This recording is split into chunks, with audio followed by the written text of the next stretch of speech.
అల్లాహ్ సుబ్హానహు వ తఆలా అనన్యంగా ప్రేమించేవాడు, అపారంగా కనికరించేవాడు,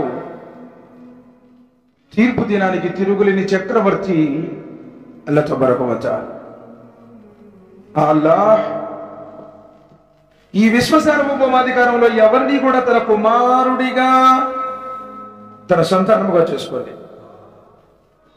అదేవిధంగా ఈ భూమి ఆకాశాల పరిపాలన వ్యవస్థలో ఆయన ఎవరిని తనతో పాటు భాగస్వాములుగా చేర్చుకోలేదు. ఆయన ఎవరిని తన సంతానముగా చేసుకోలేదు, మరెవరిని తన భాగస్వాములుగా చేర్చుకోలేదు.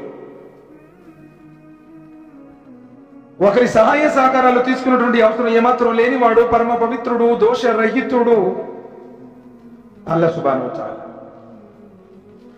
ఆయన ఒక్కడు అద్వితీయుడు, అగోచరుడు, అవ్యక్తుడు, అవసరాలు లేనివాడు, అవసరాలు తీర్చేవాడు.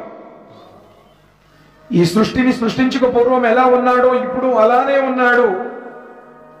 ఈ సృష్టి లయమైపోయిన తర్వాత కూడా అలానే ఉంటాడు. మారనివాడు, మార్పులు లేనివాడు,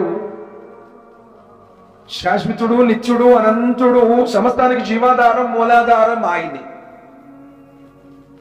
సోదరులారా, ఆయన యొక్క గొప్పతనాన్ని లిఖించడానికి, ఆయన మాటలు రాయడానికి ప్రపంచంలో ఉన్నటువంటి చెట్లన్నింటినీ కళలుగా చెక్కి సప్త సముద్రాలలో ఉన్నటువంటి నీటిని అంతటినీ సిరాగా మార్చి ఆయన మాటలు రాయటం ప్రారంభిస్తే ప్రపంచంలో ఉన్నటువంటి వృక్షాలన్నీ అరిగిపోతాయి, సప్త సముద్రాలలో ఉన్నటువంటి నీరంతా ఇంకిపోతుంది, కానీ ఆయన మాటలు మిగిలే ఉంటాయి.